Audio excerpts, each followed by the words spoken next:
오래전에 스코틀랜드에 두 명의 목회자가 있었습니다. 이분들은 정말 최선을 다해 목회했지만 그분들을 아는 사람은 별로 없는 무명의 목회자였습니다. 어느 날 이 두 분이 만나 이야기를 나누게 되는데 먼저 한 목사님이 이렇게 말했다라고 합니다. 제가 사실 지난 3년 동안 목회하면서 진정한 의미로 거듭난 성도는 딱 한 사람밖에 나오지 않았습니다. 그러자 다른 목사님도 말했습니다. 최근에 우리 교회에서는 일주일 동안 부흥회를 열었고 저는 커다란 기대 가운데 열심히 그 집회를 인도했습니다. 그런데 마지막에 예수님을 자신의 구주와 주인으로 영접하고 헌신한 사람을 일어나라고 했더니 딱 한 사람밖에 일어나지 않았습니다. 이렇게 두 목사님은 서로의 목회에 쓰라린 아픔들을 함께 나누었습니다. 하지만 몇 년이 지난 후 놀라운 일이 일어나게 됩니다. 첫 번째 목사님이 자기가 목회한 3년 동안 딱 한 명밖에 믿지 않았다고 했던 사람의 이름이 로버트 마펫이라는 사람입니다. 놀랍게도 그는 아프리카 선교의 기초적인 틀을 마련했던 선교사였습니다. 그리고 두 번째 목사님이 이 부흥회를 인도하면서 예수님을 영접했다라고 고백한 헌신한 사람이 딱 한 명 나왔는데 그의 이름은 잘 여러분이 아는 리빙스턴이라는 사람입니다. 그 사람은 아프리카의 예수 그리스도의 복음의 불을 지핀 위대한 하나님이 종이 된 사람이었습니다. 사람들이 보기에는 별것 없는 단 한 명이라도 그 사람의 한 사람의 가치는 얼마나 소중한지를 우리에게 말씀해 주고 있습니다. 성경은 결코 하나의 가치를 무시하거나 작다는 것을 가지고 낮게 평가하지 않습니다. 오히려 하나님의 나라는 겨자씨처럼 아주 작고 보잘것 없는데 나중에 굉장히 커진다고 예수님은 성경에서 우리에게 말씀해 주셨습니다. 우리는 어린이 청소년 주일로 지킵니다. 우리 어린이들이 얼마나 귀엽고 예쁩니까? 청소년들을 볼 때마다 얼마나 든든합니까? 그런데 이렇게 다음 세대들은 사실 보기에는 힘도 약하고 작지만 보잘것 없어 보이는 아이들이지만 나중에 커서 이 놀라운 하나님의 일꾼으로 어떻게 자랄지는 우리는 아무도 모릅니다. 지금의 그 모습이 전부가 아니라 그들에게 어떤 복음의 영양분을 그 공급하냐에 따라서 그들의 앞으로의 길은 엄청나게 열려 있다는 겁니다. 그러게 우리는 그 아이들이 장난을 치고 떠든다고 우리가 야단치거나 나무래하는 것이 아니라 그들에게 늘 기도해주고 격려해주고 또 교회에 나온 것을 참 잘했다라고 우리는 칭찬해야 합니다. 여러분, 지금 다른 애들은 지금 뭐하고 있을까요? 지금 다른 애들은 지금 PC방에서 게임하고 있습니다. 밤새도록 집에서 잠 안 자고 집에서 방에서 게임하고 있습니다. TV 보고 있습니다. 그런데 우리 아이들은 어떻습니까? 이 시간대 자야 되는데 일주일 동안 푹 잘 수 있는 시간이 사실 별로 없는데 이 시간에 나와서 예배하고 어찌 보면은 부모님들의 강제적인 이끌림 때문에 어쩔 수 없이 앉아있을 수는 있겠지만 그럼에도 불구하고 이 자리에 앉아서 예배하고 있다는 것이 얼마나 위대하고 귀한 모습입니까? 우리는 그 아이들의 행동 그 모습이 아니라 그냥 예배하는 그 자체의 모습을 우리는 기뻐하고 축복해야 합니다. 그들은 복음을 들음으로 말미암아 앞으로 이 시대를 어떻게 이뤄갈 귀한 일꾼으로 자랄지는 우리는 알지 못하지만 하나님께서 예배해 주시는 그 놀라운 일들이 일어나고 있기 때문입니다. 그러기에 우리는 우리 다음 세대들에게 더 관심을 갖고 우리는 그들에게 기도해야 합니다. 이 아르헨티나의 출신인 이 선교 전략가이자 목회자였던 이 루이스 부시라는 사람이 있습니다. 이분이 1990년도에 주장했던 것이 10-40창이라는 선교 전략입니다. 그러니까 10-40은 위도 10도에서 40도 사이의 지역을 의미하고 있습니다. 그 지역 안에 있는 나라들이 북아프리카나 중동 아시아의 일부 지역입니다. 이 루이스 부시가 1990년대에 처음 소개한 이 개념으로 이 선교적 관점에서 가장 이 복음화가 되지 않은 지역을 우리가 타겟으로 선교해야 된다라고 주장했습니다. 그리고 많은 사람들이 그 지역의 선교에 또 투자하고 또 선교의 전략으로 세운 많은 사람들이 있습니다. 그런데 이분이 2000년대에 오면서 그 선교 전략을 수정했습니다. 그래서 40창이 아니라 44를 이제는 다시금 소개하게 됩니다. 이 44는 4세부터 14세 연령층을 이야기하고 있습니다. 그러니까 루이스 부시는 이 개념을 강조하며 이 어린이와 이 청소년들이 복음을 가장 잘 받아들이는 시기임을 그들은 주장하고 그들에게 복음을 지금 전해야 된다라고 지금 강조하고 있습니다. 대부분의 기독교인들은 이 4세에서 10세 사이에서 복음을 처음 접하고 예수님을 영접하게 됩니다. 그리고 만나본 사람들을 보면은 어떻게 교회 오셨습니까? 라면은 예전에 교회를 다녔습니다 라고 하시는 분들이 있습니다. 언제십니까? 라고 하면은 꼭 이 청소년 시기 어린이 시절에 교회를 다녀봤다라는 이야기를 합니다. 그것이 기억에 되어서 이제 성인이 되었지만 교회에 나오게 되었습니다 라고 그들은 이야기합니다.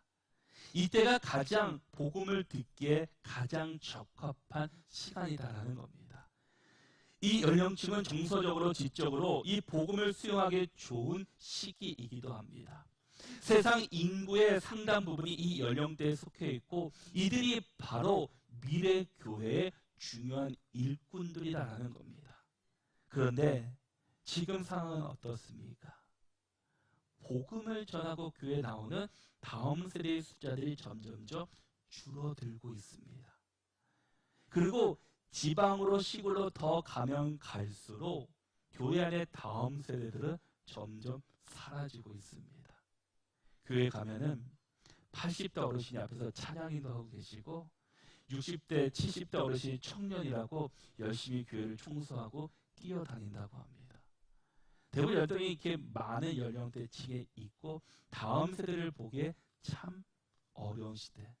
또 어느 도시에는 정말 아이가 태어나는 출생신고하지 않는 또 면이나 또 도시들이 많아지고 있다고 합니다. 그것은 세상적인 것만 아니라 다행히 교회 안에도 점점 다음 세대들이 줄어듭니다. 그래서 다음 세대 그 어린이 예배 교회 학교가 사라지는 교회들이 점점점 많아지고 있습니다. 이러한 시대 속에서 우리는 과연 어떻게 우리 다음 세대를 바라보고 그들이 어떤 마음으로 우리가 바라봐야 될지를 다시 한번 오늘 본문 누가복음 15장의 말씀을 통해 함께 살펴보려고 합니다. 오늘 본문의 말씀 우리가 잘 아는 말씀입니다. 누가복음 15장에는 잃어버린 이야기들이 나옵니다. 특별히 오늘 1장에서 10장 가운데는 그 잃어버린 100마리 양 중에 한 마리를 잃어버린 양, 또 10개의 드라크마 가운데 한 드라크마를 잃어버린 그 이야기가 나오고 있습니다. 근데 이 말씀을 하시게 된 동기와 배경이 무엇이냐면은 1절부터 3절까지의 말씀을 보시면 모든 세리와 죄인들이 말씀을 들으러 가까이 나오니 바리새인과 서기관들이 수근거려 이르되 이 사람이 죄인을 영접하고 음식을 같이 먹는다 하더라. 예수께서 그들에게 이 비유로 이르시되라고 말씀합니다. 지금 예수님은 세리와 죄인들과 함께 식사하며 교제를 나누십니다. 이 장면을 본 이 바리새인들과 이 서기관들이 수군거리기 시작합니다. 이 상황 속에서 오늘 본문의 말씀을 우리에게 전해주고 있습니다. 오늘 비유의 말씀은 하나님의 아들이신 예수 그리스도의 이 땅에 오신 목적이 무엇인지를 이 바리새인과 제자들에게 분명히 알려주시기 위함이었습니다. 당시 유대사회에 대표하는 이 바리새인들의 종교는 외식적인 형식에 머물러 있던 사람들입니다. 스스로보다 다른 사람들이 나를 어떻게 바라보는지, 다른 사람들에게 어떻게 내 신앙이 비춰지는지에 더 관심과 그곳에 집중되어 있습니다. 내 생활이 엉망이다 할지라도 다른 사람들이 보기에 나는 건강한 것처럼 보이고 잘 신앙생활하는 것처럼 보이면 그들은 그것이 옳다라고 여기는 사람들입니다. 이 바리새인들은 매주 안식일에 그 회당에 나갔습니다. 11조도 꼬박꼬박 드립니다. 심지어 식물에 대한 11조를 드렸습니다. 또한 종교적인 관습과 습관을 따라서 불쌍한 사람들에게 또 구제도 했던 사람들입니다. 그런데 불쌍히 여겨서가 아니라 자신들의 의를 드러내기 위한 행동이었습니다. 교회 나가는 것도, 헌금하는 것도, 또 다른 사람을 구제하는 것도 이것이 하나님의 영광, 하나님의 나라를 위한 것이 아니라 자신을 나타내고 나는 이 정도 합니다라고 드러내기 위한 모습이었다라는 겁니다. 이처럼 바리새인들은 종교적인 형식에 있어서 소위 완벽한 모범을 보였던 사람들이었습니다. 그런데 오늘 본문을 보면 그들은 예수님을 비난하고 있습니다. 왜 그렇습니까? 그들은 자신들이 중요시하는 이 율법의 가장 중요한 본질을 놓치고 있었기 때문입니다. 율법의 본질과 핵심이 무엇입니까? 하나님 사랑, 이웃 사랑입니다.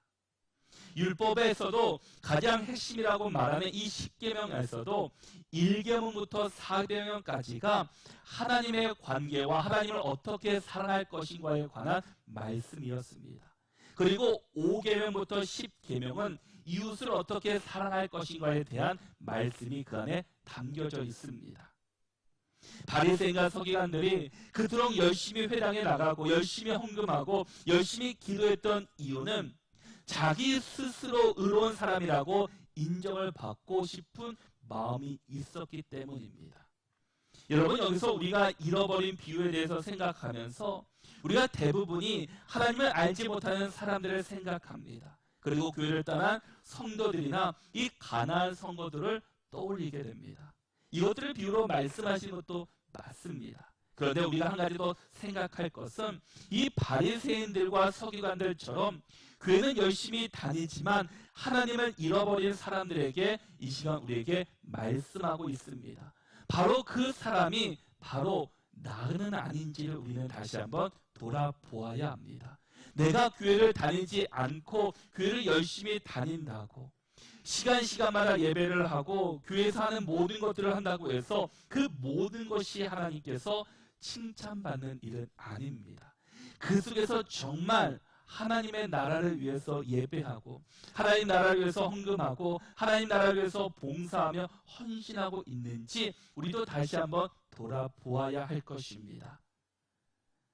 오늘 본문에서는 두 가지 비유가 나오는데 사실 누가복음에서는 이 15장 전체를 보면 세 가지 비유가 나옵니다. 이 세 번째는 우리가 잘 아는 이 탕자 비유입니다. 그 앞에 두 비유가 나오는데 같은 내용을 사실 두 번 걸쳐서 그 비유로 우리에게 말씀하고 있습니다. 첫 번째 비유를 보면은 양 100마리를 가진 사람이 그 중에 한 마리를 잃어버렸습니다. 다른 양들을 들에 두고 잃은 한 마리를 찾아 나서며 또 찾았을 때 크게 기뻐했다라고 말씀합니다. 4절부터 6절의 말씀을 보시면 너희 중에 어떤 사람이 양 100마리가 있는데 그 중에 하나를 잃으면 99마리를 들에 두고 그 잃은 것을 찾아내기까지 찾아다니지 아니하겠느냐. 또 찾아낸즉 즐거워 어깨에 메고 집에 와서 그 벗과 이웃을 불러 모으고 말하되 나와 함께 즐기자 나의 잃은 양을 찾아내었노라 하리라 말씀합니다. 첫 번째 비유를 보면은 100마리의 양을 가진 사람이 있었습니다. 그 중에 한 마리를 잊어버립니다.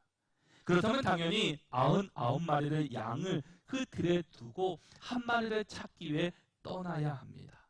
그리고 찾았을 때 어떤 것보다 더 큰 기쁨이었다라고 이야기합니다. 이것은 당시 사람들에게는 사실 익숙한 이야기이기도 합니다. 왜냐하면 실제로 종종 일어나는 일이었기 때문입니다. 그래서 이 말씀을 직접 들은 사람들은 예수님이 하시는 이 말씀을 듣고 다 고개를 끄덕끄덕 거렸을 겁니다. 이처럼 예수님은 익숙한 삶의 이야기를 통해서 이 천국의 기쁨이 무엇인지를 우리에게 말씀해 주고 있습니다. 그런데 4절에서 예수님의 질문 형식으로 말씀하시는데 왜 그렇습니까? 예수님은 이전까지 계속 놀라운 말씀을 전하셨고 엄청난 기적들을 일으키신 분입니다. 그래서 사람들 가운데 이분이 우리 민족을 구원하실 메시아 구원자로 그들은 생각합니다. 왜냐 지금 로마의 압제와 핍박 가운데 살았기 때문에 예수님이 오셔서 로마의 군사들을 다 쫓아내시고 이제 예수님이 이 땅 가운데 주인이 되셔서 기적을 일으키시고 하나님의 복음을 우리 가운데 전해주실 분으로 그들은 생각했습니다. 진정한 하나님의 나라가 아니라 이 땅 가운데 나의 필요를 채워주실 예수님으로 그들은 생각했다라는 겁니다. 그래서 그들은 어찌 이 율법에서 이 멀리하라고 하는 이 세리와 죄인들과 식사하는 모습들을 보면서 어떻게 구원자로 오신 분이 절할 수 있느냐, 메시아가 어떻게 율법에서 멀리하라고 하는 이방인들, 그런 세리와 죄인들과 가까이 할 수 있느냐라고 이 바리새인과 서기관들을 생각했다는 겁니다. 저런 죄인들이 오면은 막아야 하는데 오히려 환영하면서 사랑을 베풀고 그 말씀을 전해주고 있습니다. 그리고 그들과 교제도 합니다. 심지어 레이였던 이 마태를 부르셔서 제자로 삼아 주셨습니다.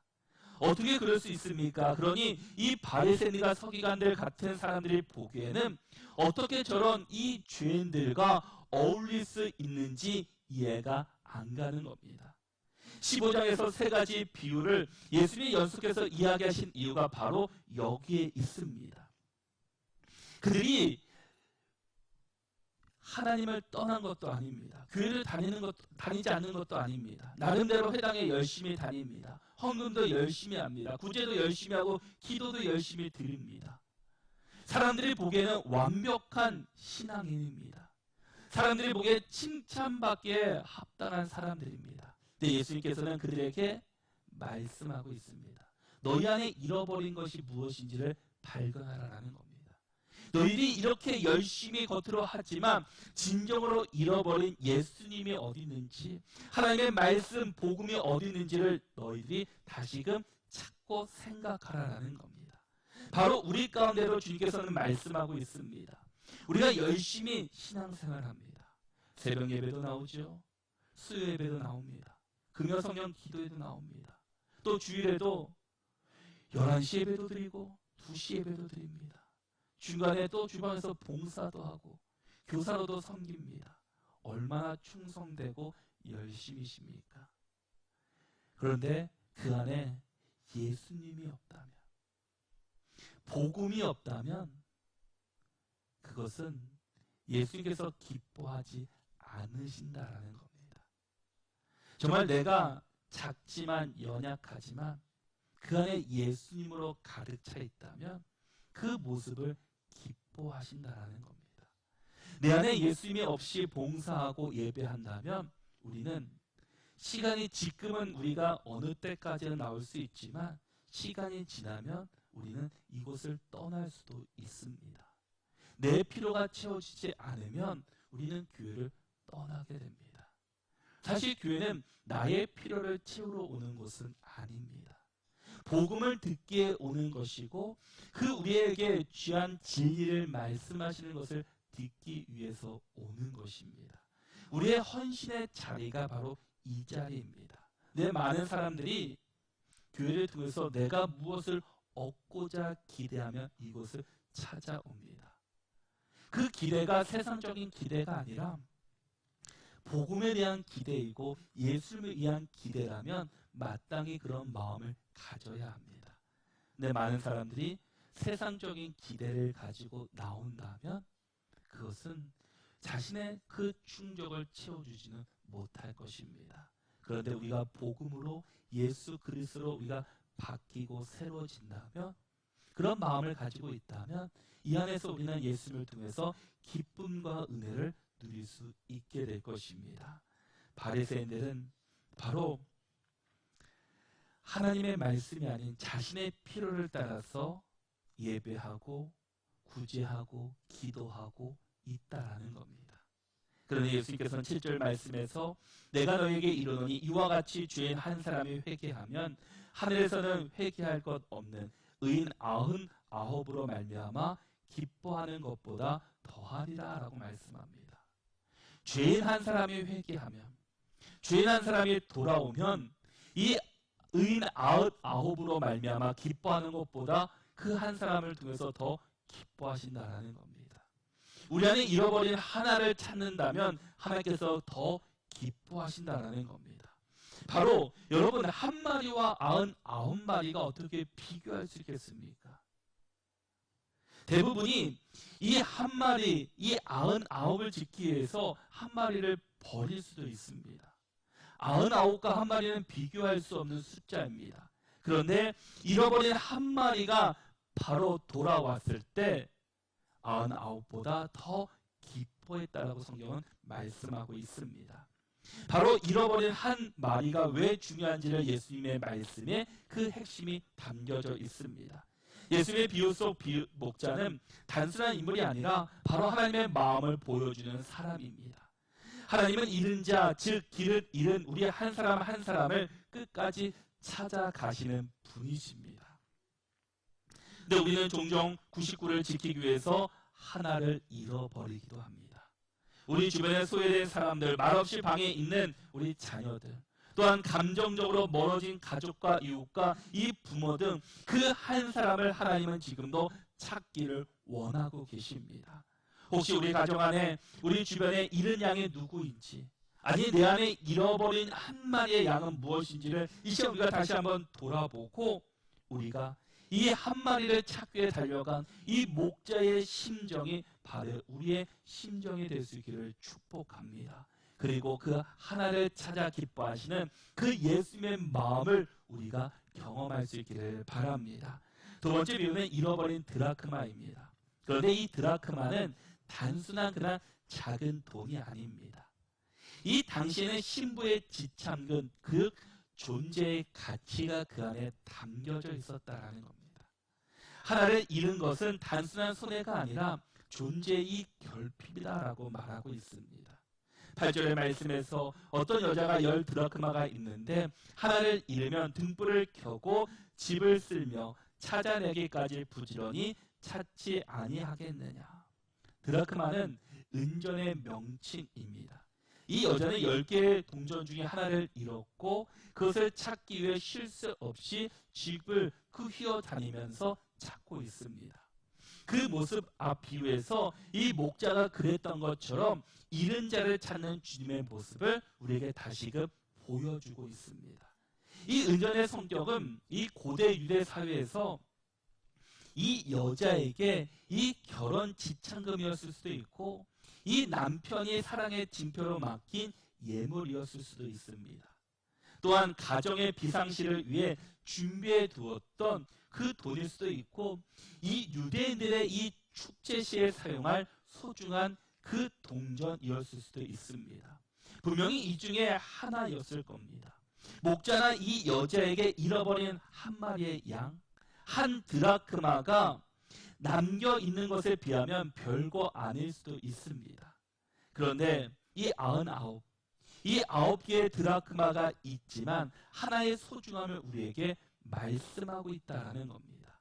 많이 있다고 해서 하나가 그 필요 없는 것이 아니라 예수는 많이 믿는 사람들이 있지만 그럼에도 불구하고 지금 알지 못하는 그 한 사람을 돌아오기를 간절히 기도하며 지금도 기다리고 계십니다. 여러분, 설교 서두에 이 선교 전략가이자 이 목회자였던 루이스 부시에 대한 이야기를 소개해 두었습니다. 이제는 선교 전략이 바뀌어서 이 지역이 아니라 이제는 10, 40창이 아니라 40세로 바뀌어야 된다라고 그 사람은 주장합니다. 이제 그 선교의 대상이 바로 다음 세대들입니다. 다음 세대를 살리지 않으면 이제 한국교회의 미래가 점점 사라지고 있습니다. 교회만 있는 영국이나 유럽에 있는 교회처럼 교회 건물인데 안에 들어가 보면 술집으로 바뀌는 이런 모습들이 교회 안에 이제 생길 수 있다는 겁니다. 안타까운 것은 지금 한국교회도 그런 모습들이 보이게 됩니다. 한참 이슈였던 이 광진구의 어떤 교회는 교회 건물인데 그 안에는 교회가 아니라 그냥 술집이고 나이트로 바뀌는, 그리고 영종도에 가면은 정말 교회로 아름답게 져 있는데 언덕에 있는 교회가 카페로 바뀌는, 그런 모습들이 이제는 우리 주변에 점점점 생겨날 수 있다는 겁니다. 그리고 우리가 해외 선교도 중요하고 국내 다른 교회를 도와주는 일도 중요하지만 이 다음 세대에 대한 선교 전략을 갖지 않으면 우리 교회의 미래는 점점점 사라질 것입니다. 분명히 사람은 때가 되면 죽게 됩니다. 세상을 떠나 하나님의 나라로 가게 됩니다. 그것은 정해져 있습니다. 그렇다면 새롭게 다음 세대가 들어오지 않으면 교회는 자동적으로 소멸되고 말 것입니다. 그러기에 우리는 이 다음 세대에 대한 선교 전략과 선교 대상임을 우리는 기억해야 합니다. 한 잃어버린 한 드라크마가 중요하고 하나님께서 돌아오면 기뻐하셨던 것처럼 이제는 우리의 자녀들, 우리 다음 세대들이 그 한 마리의 양, 한 드라크마입니다. 이 시대의 관심은 자녀 교육입니다. 그래서 좋은 학원, 좋은 학교 근처에는 부모들이 몰리게 됩니다. 그리고 제가 듣기로는 어느 지방의 군 면에 가면 이 면에서 6년 동안 학교를 다니면 농어촌 그 전형이 된다고 합니다. 그래서 서울의 그 어떤 엄마들은 그곳으로 유학을 보낸다고 합니다. 그래서 그 지방에는 그런 아이들을 받아서 함께 생활하면서 학교를 다닐 수 있도록 또 그것을 안내해 주는 사람도 있습니다. 그리고 대치도 학원가에 가면은 4세 고시, 7세 고시, 초등 의대반이 있다고 합니다. 그 학원을 다니고 어렸을 때부터 준비해야지 좋은 대학에 갈 수 있다라고 그들을 소개하며 이야기합니다. 이 자녀 교육에 대해서는 물불을 가리지 않는 것이 한국 부모의 모습입니다. 내가 배우지 못했고 내가 채우지 못한 것을 우리 자녀를 통해서 대신 자신의 만족을 채우기 위해서 하는 경우들이 우리 부모들 가운데 많이 있습니다. 이것이 세상 분위기겠습니까? 교회를 선택할 때도 이제는 부모에 따라서 결정하는 것이 아니라 아이들이 이 교회가 좋다고 하면 부모들도 함께 따라오게 됩니다. 점점 우리 한국 이 땅 가운데 부모의 중심이 아닌 이제 아이들의 중심으로 세상이 점점점 바뀌고 있습니다. 예전만 해도 신앙생활, 신앙교육은 교회 전적으로 맡겼습니다. 그래서 교회에서 알아서 잘 길러주겠지, 잘 키워주겠지 생각합니다. 그래서 교회 자녀의 신앙을 다 맡깁니다. 그러나 이제는 달라져야 합니다. 교회뿐만 아니라 가정, 우리 모든 성도들이 교사가 되어서 우리 자녀들을 양육해야 합니다. 내 자녀, 내 손주만 위해 기도하는 것이 아니라 우리 모든 믿음의 자녀들, 믿음의 부모로 생각하고 우리 자녀들을 위해서 늘 기도해 주시고 힘써 주셔야 합니다. 사사기 2장 10절의 말씀을 보면은 그 세대의 사람들도 다 그 조상들에게로 돌아갔고 그 후에 일어난 다른 세대는 여호와를 알지 못하며 여호와께서 이스라엘을 위하여 행하신 일도 알지 못하였더라라고 말씀합니다. 이스라엘 백성들은 애굽에서 구원했던 이 모세 시대가 지나갔고 또한 광야 생활을 끝냈고 가나안 땅으로 인도했던 이 여호수아의 시대도 끝나가고 이제 다음 세대가 세워져야 하는데 다음 세대가 아니라 다른 세대가 여호와를 알지 못했다라고 이야기를 합니다. 이것이 사사기 시대의 말씀만이 아니라 이제 이 시대 가운데서도 그 이야기가 드러나고 있습니다. 여러분, 우리 다음 세대들이 다른 세대가 되지 않도록 우리는 기도해야 합니다. 문화적으로는 다른 세대가 될 수도 있습니다. 다를 수도 있습니다. 그러나 영적으로는 다른 세대가 되지 않고 다음 세대가 되어야 합니다. 우리가 우리의 다음 세대들에게 더 신경 쓰고 아낌없이 후원하고 우리의 자녀들에게 우선적으로 신앙을 전수할 수 있도록 우리가 기도하며 믿음의 선배들이 되어야 합니다. 부모들이 잘하겠지, 교회 교사들이 잘해주겠지 라는 것이 아니라 이제는 우리 모두가 이 다음 세대를 살리는 일에 함께 협력해야 합니다. 내 자녀가 아니니까, 내 손주가 아니니까 생각하지 말고 우리의 다음 세대들이 다 내 자녀고 내 손주로 생각하며 함께 그들의 신앙을 도와줄 수 있는 우리 교회가 되고 우리 모든 성도들이 될 수 있기를 바랍니다. 특별히 할 수만 있다면 우리 모두가 교사가 되어서 우리 자녀들을 양육할 수 있어야 합니다. 우리가 자녀들에게 세상의 지식도 갖춰야 되지만 더 중요한 것은 영적인 신앙을 먼저 전해 주어야 합니다. 신앙의 기초가 없이 그 위에 세상적인 지식이 올라가면 무너지게 되고 혼돈에 빠질 수 있게 됩니다. 세상 부모들은 대학에 가면 신앙생활 잘하겠지, 성장하면 잘하겠지 라고 믿고 있습니다. 그러나 그 믿음은 대학에 들어가자마자 와르르 무너집니다. 그리고 자신의 이야기를 합니다. 그리고 교회를 멀리하게 됩니다. 그리고 교회를 떠나게 됩니다. 이것이 지금 앞서 지나가신 믿음의 부모들의 모습이었습니다. 내 신앙을 잘 지키는 것이 끝이 아니라 내 신앙도 잘 지켜야 되지만 우리 자녀들의 신앙도 우리 부모가 잘 전해 주어야 합니다. 교회에서 1시간 예배 드리는 것으로 2시간 예배 드리는 것으로 끝나는 것이 아니라 우리의 가정에서 늘 주의 말씀을 가르치고 양육하고 그래서 축복기도 해주고 함께 그 신앙의 전수를 할 수 있어야 합니다. 잠언 22장 6절의 말씀을 보면 마땅히 행할 길을 아이에게 가르치라. 그리하면 늙어도 그것을 떠나지 아니하리라 말씀합니다. 여기서 이 마땅히 행할 길이라는 말은 그 히브리어로 다코라는 말로 그의 길, 아이에게 맞는 길이라는 의미입니다. 하나님의 뜻에 따라 살도록 가르치라라는 겁니다. 각 아이의 성향과 하나님의 부르심에 따라서 훈련시키라라는 겁니다. 아이 때 받은 영적 교육과 습관은 평생 동안 이 삶의 기준과 방향이 될 것입니다.